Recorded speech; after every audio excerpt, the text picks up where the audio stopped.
uma das formas de, talvez uma das principais formas de você ter melhores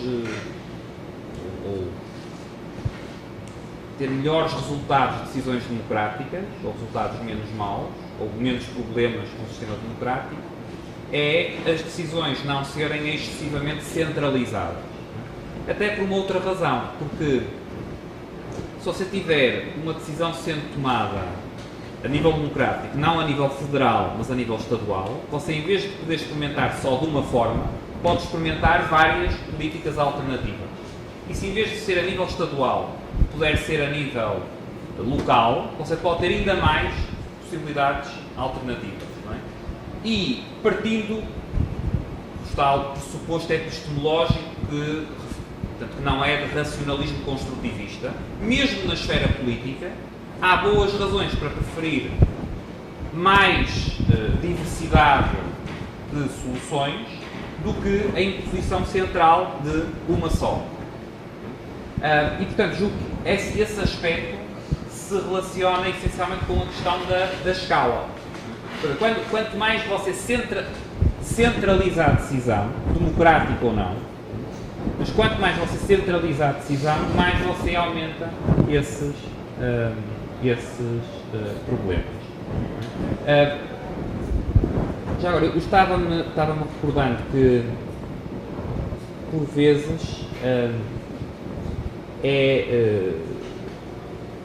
referido como um modelo alternativo, ou sugerido como modelo alternativo a nível político, um modelo de governação, por exemplo, empresarial, com base em proporções de capital, ou um modelo aqui sei que no Brasil tem uma palavra diferente, em Portugal se chama condomínios, portanto o prédio tem vários apartamentos e depois tem uma administração que se chama condomínio também aqui, pronto. Condomínio edifício, é o mais correto. Condomínio Edifício. Ok, pronto.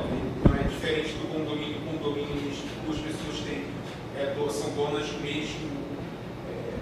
Pronto, mas o que eu quero é que toda a gente esteja percebendo que eu estou falando da gestão das partes comuns do prédio que tem vários apartamentos, não é? Tal, ou da gestão de uma empresa em termos de governação corporativa, governação empresarial.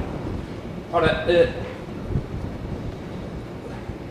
acho que mais uma vez é tal questão da idealização, não é? Quer dizer, quem já tenha vivido num apartamento e tenha tido que lidar com a resolução de questões relativamente simples a nível de um condomínio, e não são questões de vida ou morte, não é? São questões da limpeza de espaços comuns, de autorizar uma obra ou não, etc, etc.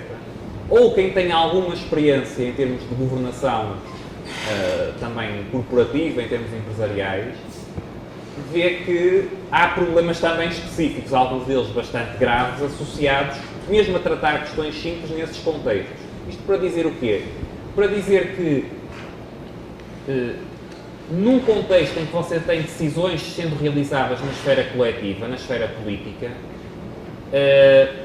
as decisões que são realizadas nessa esfera não têm uma forma ideal de as tomar. Quer dizer, a questão dos grupos de pressão. Em democracia você tem atuação de grupos de pressão, mas em que sistema político é que você não tem atuação de grupos de pressão?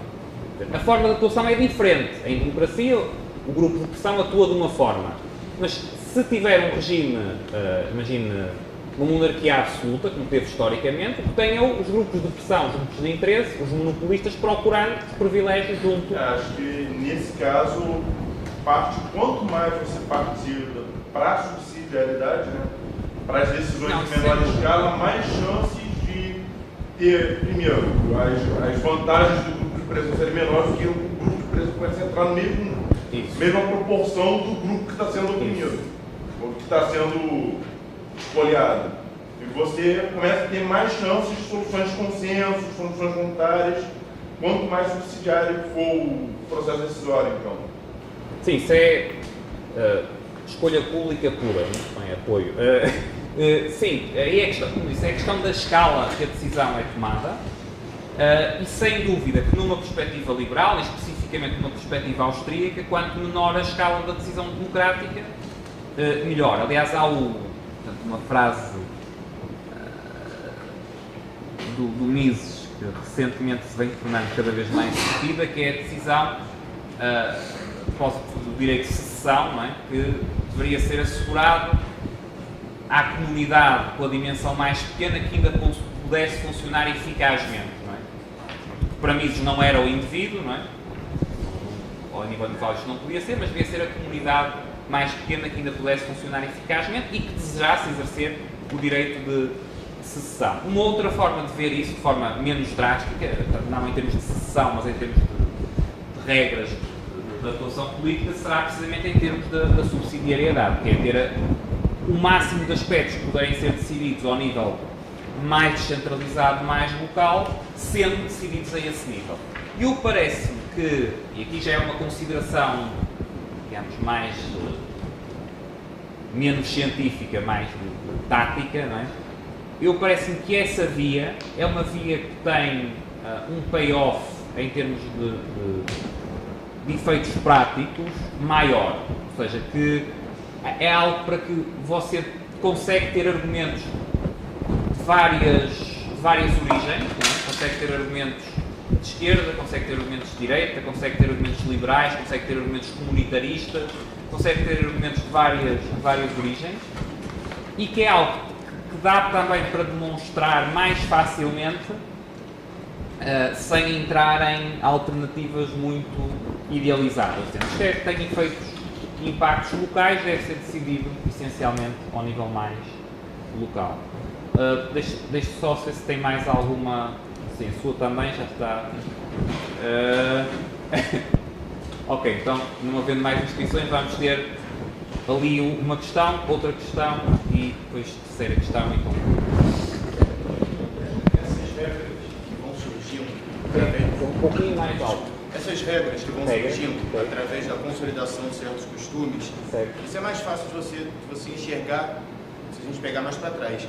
Mas hoje em dia, com essa velocidade que a gente tem das informações e tudo mais, e principalmente essa questão da democracia também, que a gente sempre se preocupa com a próxima eleição, então será que tem espaço, será que tem tempo para deixar certos costumes se consolidarem, se tornarem regras? Porque é uma forma de fugir dessa fúria normativa, assim. Quer dizer, a complexidade que você tem crescente pode ser uma fonte de tentação crescente para ter mais legislação, não é? Isso você assiste a isso em praticamente todos os países com atuais, não é? A situação contemporânea em todos os países. Mas eu diria, numa perspectiva austríaca, não tem que ser necessariamente assim. Você pode resolver os novos problemas que surgem tentando aplicar as regras que estão estabelecidas, não é? Portanto, quando surge, imagino, com a internet surge um conjunto de questões sobre direitos de propriedade. Sem entrar na discussão específica desses direitos, o que é que são duas abordagens de resolver essas questões? Seguir a via da legislation, não é?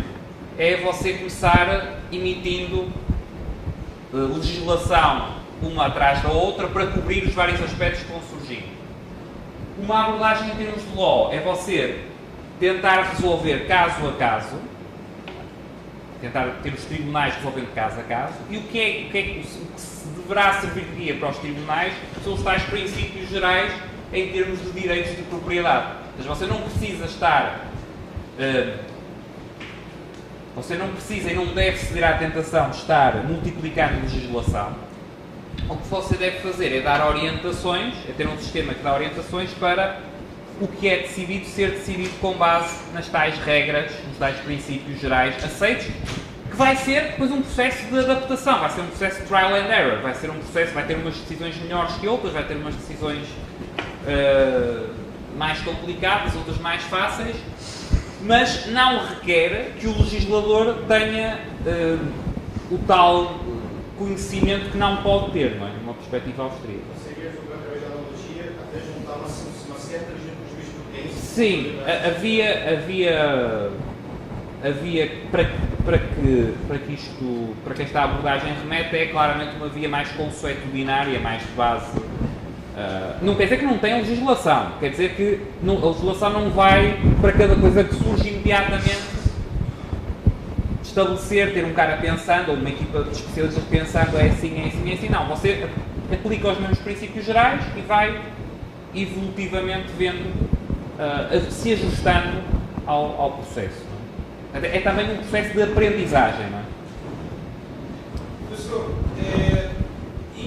infelizmente vai ser nesse equívoco meu, mas a impressão que eu tive é que acabou havendo uma espécie de buraco entre o que você explicou na letra D e na letra E. Você vem na letra D falando do conceito de lei e as características do Estado de Direito, e aí depois passa para a democracia representativa e liberalismo. Mas como o conceito de Estado de Direito e o conceito de democracia não se confundem, a impressão que deu é que é a mesma coisa, que na minha visão não parece ser a mesma coisa. Como o senhor não explicou exatamente o conceito de democracia, pelo menos o conceito de democracia que é utilizado hoje para depois contrapor com a visão austríaca, ficou um pouco solto para mim, até para poder de repente perguntar quais seriam os limites da democracia dentro dessas duas perspectivas, a austríaca e a mainstream. E também queria perguntar também como seria a inserção da ideia de soberania individual, né, que tem Locke e outros pensadores, com essa questão da democracia, inclusive invadindo, em muitos casos, o que eu considero ser o mais correto, que é a soberania individual. Ok.